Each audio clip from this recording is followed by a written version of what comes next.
out to his brethren and looked on their burdens. And he spied an Egyptian smiting a Hebrew, one of his brethren. And he looked this way and that way, and when he saw that there was no man, he slew the Egyptian.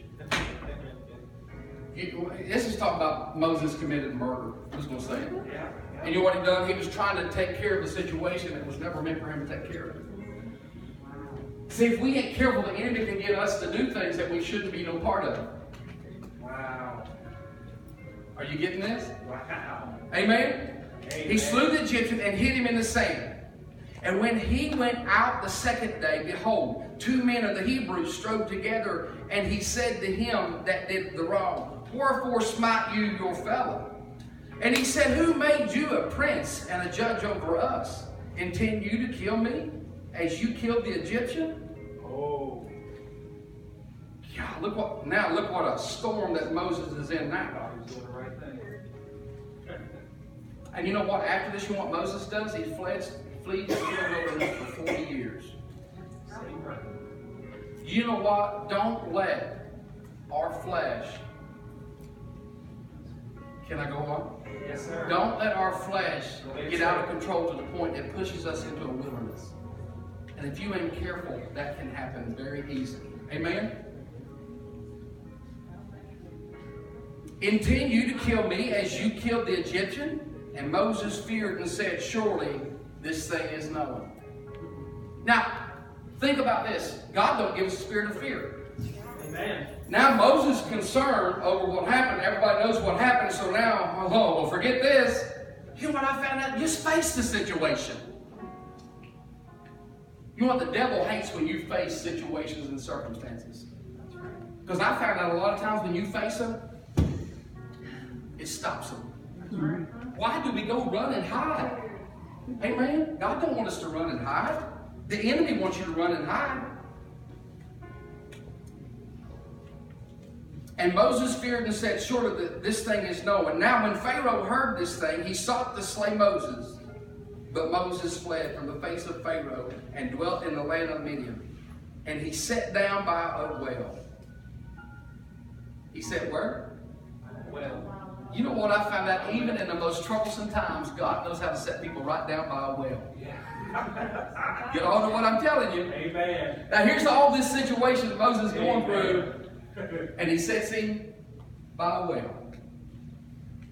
You know what? No matter what you've done or where you've been, I believe this. That God has a well prepared for you to drink of. Thank you, Jesus. Thank you. And I'm talking about a living well. Thank you. Wow. God put people in my path that are living wells for my life. Amen? Amen? Amen.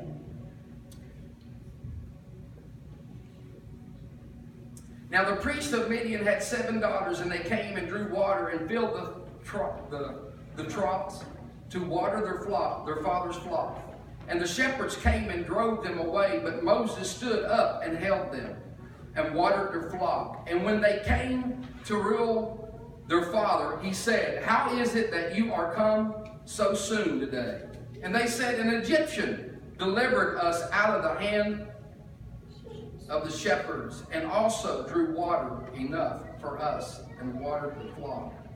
And he said to his daughters, and where is he? Why is it that you have left the man? Call him that he may eat bread. And Moses was content to dwell with the man, and he gave Moses Zipporah, his daughter. And she bore him a son and called his name Gershom, for he said, I have been a stranger in a strange land. You ever been a stranger in a strange land? Yeah. Well, let me just say this. When you're not where God meant for you to be, you will feel like a stranger in a strange land. Way to say it, Doc. You ever been there? Yes. You know, I used to say that we are kind of like the church of Misfit Island cartoon, you know, the Misfit Island, where they put all the toys that just didn't fit in. I used to say that. I felt like a stranger in a strange land, amen? But well, there's one thing about it. I'm not going to let religion consume me, amen? I'm not going to let religion control what God desires to do with our church. Can I go there for a minute? Yeah. Amen. Yes. God has plans, but we got to trust Him. Amen? Amen. And she bore him a son and called his name Gershom, for he said, I have been a stranger in a strange land. And it came to pass in process of time that the king of Egypt died, and the children of Israel sighed by reason of the bondage. You ever seen people in bondage? You ever seen people in bondage? Didn't know they was in bondage? Ain't that's where we need to have eyes to see those that's in spiritual bondage, that we can pray that their eyes will be open, they can see what we see. Amen? You ever tried to tell somebody, man, you're in bondage? Have you ever tried to tell somebody that and it's just like they don't get it? You're like, man, wake up, dude, wake up, you're in bondage. You're like, man, I wish they'd wake up. Wow. It's not God's will for us to be in bondage. Whom the Son set free is what? Free indeed. Free indeed. Amen? Thank you. Thank you, Jesus. And they cried, and their cry came up to God by reason of the bondage. Let me just say this morning. God's heard your cry. I believe it with everything in me. God has heard your cry. Thank you, Lord. You know, when God speaks to me, sometimes I can't help it. I get all emotional. And it makes me think about that passage where it says, who is man that you are mindful of him? God, who am I that you would answer my prayers, Lord? You ever feel that way? Lord, help us to stay humble. Yes. Not feeling like we deserve this and we deserve All the time. that. But let us stay humble, Lord. And God heard their groaning, and God remembered his covenant with Abraham, with Isaac, and with Jacob. And God looked upon the children of Israel, and God had respect to them. You know, just the last 2 nights, we've been with somebody, and it's like they want to look up to the stars. You remember what God told Abraham? The promise that he made him? It's what that covenant is still in work today. Yes. And if God made it then, don't you think it's still good for today?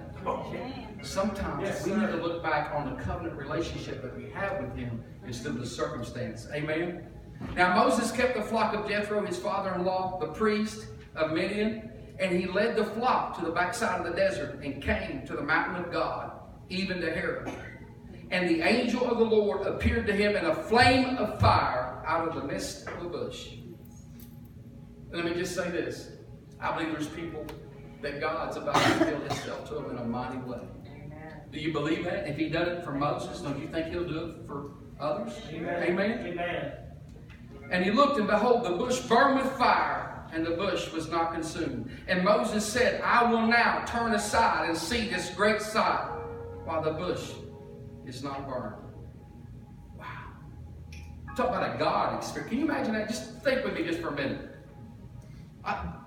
When I started having God experiences, whoa! I mean, I've heard people, you hear people talk about, do you have an experience yourself? Amen. Yes. I mean, it'll totally change your focus, the way you look at things, how you trust. Amen? Yes, Lord. And Moses said, I will now turn aside and see this great sight while the bush is not burned. And when the Lord saw that he turned aside to see, God called to him out of the midst of the bush and said, Moses, Moses. And he said, here am I. You know what? I think there's a lot of people that's been in the wilderness. And when God speaks, they're going to hear his voice. Do you believe that this morning? I do.